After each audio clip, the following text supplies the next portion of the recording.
The Meta Ray-Ban Gen 2s are the follow-up to the extremely popular Meta Ray-Ban smart glasses, which I reviewed back in 2024. But since then, I found my usage pattern with these glasses has changed somewhat, and while yes, there are a few improvements that Meta made with the newer version, there are also now, oddly, quite a few more downsides. But first, let's talk highlights. And the biggest highlight is something that might sound obvious, but honestly isn't. It's in a form factor of something that already exists: sunglasses and glasses. You don't have to strap something new onto your head like a Vision Pro, which I've reviewed, or the Quest headsets, which I've also reviewed. These are just Ray-Bans with speakers for listening to music and podcasts, and a camera for recording video and taking photos, which is especially nice in situations where you're active or anything else where you want that first-person viewpoint and you want to capture video. Speaking of which, yes, video is still locked to a 4:3 ratio, which is incredibly frustrating. Meta really wants you to use these glasses to make content that you'll post on Facebook, Instagram, or Threads, which are primarily phone-based platforms. So I get why they'd think these are just for capturing social media videos, but if you're like me and you shoot a lot of your video correctly in the horizontal aspect ratio, because our eyes look like this, not like this, so if you get these, you'll wish that you had the horizontal aspect ratio. Now, new with video on the Gen 2s, you get 3K resolution at 30 frames per second.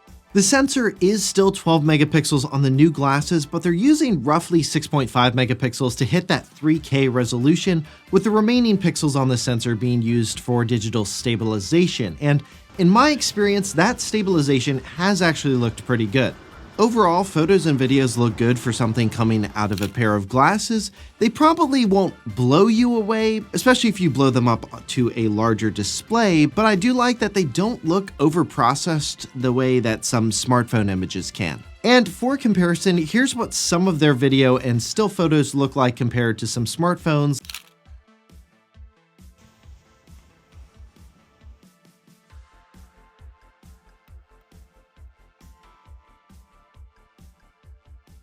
The next highlight to talk about is battery life, and this is probably the biggest upgrade the Gen 2s have over the Gen 1, and probably the biggest reason to upgrade if you find yourself using the Gen 1 a lot for photos and videos. On the Gen 2, you get 8 hours of use compared to 4, and the new case provides 48 hours of charge compared to 32 on the Gen 1. I've worn these for hours outside and have yet to run into their battery limit, like I did with my trip to Cape Lookout a few years ago with the Gen 1 Ray-Bans. And if you like long-term anecdotes like this, by the way, and think they're helpful, let me know by hitting that thumbs up button. That does really help the channel out. And of course, if you want to see more videos like this, make sure you're subscribed. There is still a recording limit for video. It's now 5 minutes on the Gen 2. That's up from 3 on the Gen 1. Now, with the Gen 1, you could technically get around that limit by using the Instagram Live feature and going into practice mode, which would allow you to download footage without people actually seeing your live stream. But 6 months later, there's no live streaming capability that has been brought to the Gen 2, so that workaround wouldn't work with these. So now let's talk about what I haven't found myself using with these glasses. Now, outside of music and photos and videos, I haven't really used anything else on them. Oh, except for the tap and hold gesture. I do really like that feature. Right now I have it set to trigger an Apple Music station. This works with Spotify as well, but it doesn't work with YouTube Music when paired to an iPhone, for example. I also haven't used them much for taking phone calls or interacting with Meta products, but if you use WhatsApp for all of your messaging, I could definitely see how these would be more useful. But what about Meta AI? Why haven't I found that very useful? Well, in the situations where I have tried it out, frankly, I just wasn't very impressed with it. For example, I've often tried it for tree identification, and I've asked it what I was looking at, and it'll still sometimes just be like, you're looking at a tree with green leaves. And I'm like, oh, thanks, Captain Obvious. I didn't know that. Maybe it would perform better with more recognizable landmarks, but in my experience, I just haven't found myself trusting it enough to give me accurate information the way I trust other AI assistants a bit more, like Gemini. But even Gemini can get stuff wrong. Staying on Gemini for a second though, it has a pretty big advantage over Meta AI, and that's the fact that Google owns it. So it already has all of the data from various Google apps that I use, and it has a much easier time understanding my personal context, which makes the responses that I get more relevant. So it is likely that if Gemini was on a pair of glasses, yes, I would use that AI assistant way more than I found myself using Meta AI. With Meta AI, there is also a translation feature, but that's not really something I've been able to test out over the long term, and the reports I've seen on this feature have been a bit mixed so far. Now, there are more connections available through the Meta AI app, things like Google Calendar for your schedule, or Strava and Apple Health. So while Meta's AI can't reach into all of your different apps, it can at least read fitness and calendar data. Now, if you pick up a pair of Meta Ray-Bans, but you need different prescription lenses, the official route works, but it's not cheap. That's where this video's sponsor, VRWave, comes in. These are custom prescription lenses made specifically not just for Meta Ray-Bans, but also the Oakley Meta HSTN, Oakley Vanguard, and Meta Display glasses. And they come in quite a variety of options: adaptive, polarized, mirrored, gradient, all available just without the markup. Swapping them takes about a minute and was really easy. If you've been holding off on getting prescription lenses for your Ray-Bans because of the price, you should definitely check out VRWave. You can order directly at vrwave.store. Link is in the description with worldwide shipping. All right, now let's talk downsides, and there are actually a lot more than I anticipated when I first started writing this review because of how many privacy issues have recently come up around these glasses that I think if you're considering getting them, you should absolutely be aware of. First is the investigation by Swedish newspapers that found human contractors in Kenya were reviewing footage taken by the glasses and labeling it to train Meta's own AI. These contractors were reportedly seeing, let's just say, highly private human moments, as well as sensitive information like credit card numbers. So why exactly is all of this happening? Well, as far as I can tell, when you choose to share your data with Meta to help improve the Meta Ray-Bans product, and you agree to upload your photos and videos to Meta's server for processing, when you trigger the Meta AI, video and photos were apparently being captured and then sent to Meta for review. Now, the issue here is Meta just did not make it obvious to users that this was happening, which is a bad design. And to make matters worse, there's now also a real creep factor that has become associated with these glasses that I think you should be aware of as well. There are multiple reports of people using Meta Ray-Ban glasses to record others without disclosing that they're being recorded, and then they're uploading that content and potentially making money off of it. And yes, this story gets slightly worse. Now, normally when these glasses are recording, they emit a white LED meant to signal to people nearby that these glasses are actually on and recording. However, it's now been reported, specifically in a story by Wired, which I'll leave in the Learn More section of the blog post for this video, that some people are charging up to $120 to remove that LED so these glasses can operate in what some are calling stealth mode. Yeah, that's bad. Now, why should you care about this if you're like most people who own these glasses and are using them appropriately? Well, one of the alleged uses for this stealth mode is for men to film picking up unsuspecting women without their knowledge, leading some people to now refer to these glasses as pervert glasses. And this situation has gotten so bad, someone even developed an Android app that anyone can download to see if nearby Meta Ray-Ban glasses are in their vicinity. Now, obviously, not all of this is Meta's fault, just like it wasn't completely Google's fault when the Google Glass debacle happened and you had all those glass holes running around everywhere. But the reason I'm bringing all of this up as a downside is that there is a chance that this backlash does get worse and more people start turning against these glasses, and that could have a negative impact on your ownership experience with them.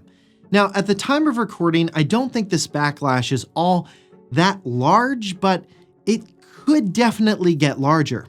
Earlier this year, the New York Times reported on an internal memo that was leaked from Meta about a new feature for the Ray-Bans called Name Tag, which would allow you to identify random people that you walk past on the street while wearing Meta's glasses and ask Meta's AI about the person that you're seeing. If Meta were to roll out this feature, my guess is it would trigger quite a large backlash and would have quite a negative experience on owning a product like this. Now, the last downside for me with these glasses has been the Meta AI app. In between when I reviewed the Meta Ray-Ban Gen 1 and the Gen 2, Meta rebranded what was called the Meta View Companion app, where you access the glasses settings and downloaded your photos and videos into the Meta AI app. You can hit one wrong button in this app and end up in an unwanted AI slop TikTok.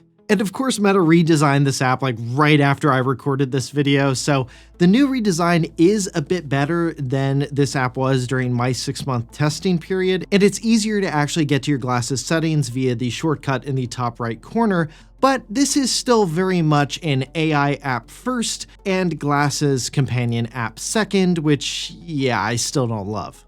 All they seem to care about right now is having users slop up as much AI content as possible and creating as much content as possible for Meta to run ads against because, well, that's their actual business model. Which actually makes total sense if you saw their latest video about the Meta Ray-Ban displays. You can now flip through Instagram Reels on those glasses because they have a built-in display, but in this bizarre video announcing this feature, you have this guy out gushing about how it looks like he's just wearing normal glasses, watching a cool sunset. In reality, he's just mindlessly flicking through Reels. He's being present while staying connected, which is a crazy way to say doom scrolling via glasses and watching Meta ads instead of taking in the nature around you and letting your mind go blank, which, fun fact, is actually good for your brain, just not so good for Meta's bottom line. So, do I recommend the Meta Ray-Ban Gen 2? This question is a lot more complicated than I thought it would be when I first started reviewing this product. Look, if you want a pair of Ray-Bans with an integrated camera for taking photos and videos on your trips, when you're doing sports, or when you're just out and about and see something cool, yeah, these are still great for that. I had forgotten how much I loved using the Gen 1s on my trip to Ireland and Iceland or to the beach, basically in situations where pulling out your phone wouldn't be safe or as convenient. Add that camera capability with the open-ear speakers, the increased battery life, a water resistance rating of IPX4, which means they can handle splashes and rain, but they're not safe for submersion, though I would like to see an upgraded water resistance rating in the future. Just don't use rubbing alcohol to clean them like I stupidly did, which will absolutely ruin the finish on the frame. Plus the overall design with a status light, a recording light, and a touchpad that works great for controlling music, media, and the AI assistant. Overall, it's a great hardware design and package. But here's the problem for Meta and why I think these glasses have a lot more downsides than before. Apple and Google are absolutely capable of making glasses that do all of those things that I just said. They just won't have the Ray-Ban design, which to be fair for some people does matter, but Google and Apple's glasses will likely have far deeper integrations with your phone operating system and far better assistance with Gemini and Siri powered by Gemini. That's why Meta is likely scrambling to establish some type of moat with these glasses. Whether or not Meta's AI efforts are the moat that they need for this product to be successful, I'll let you be the judge of that. So, do I recommend them? Yes, but it's now a tepid yes.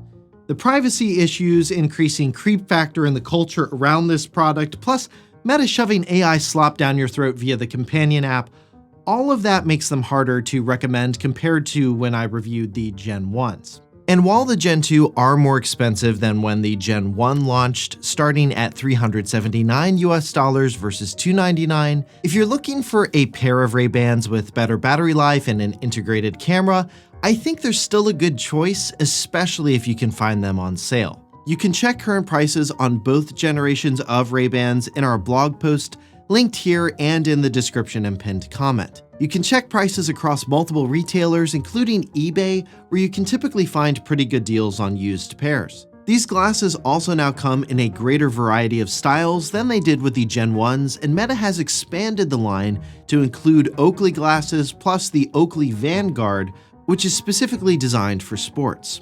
And make sure you follow 6monthslater.net not only for our latest content, but also updates on all of the products and tech we cover in our quick post feed. And if you have the Meta Ray-Bans Gen 1, Gen 2, or other Meta glasses, let me know what you think of them down in the comments. Are you worried about all the privacy stuff? Does it not really matter to you? Let me know. For 6 Months Later, I'm Josh Tedder, and if you made it all the way to the end here, let me know by commenting AI slop. Thanks for watching.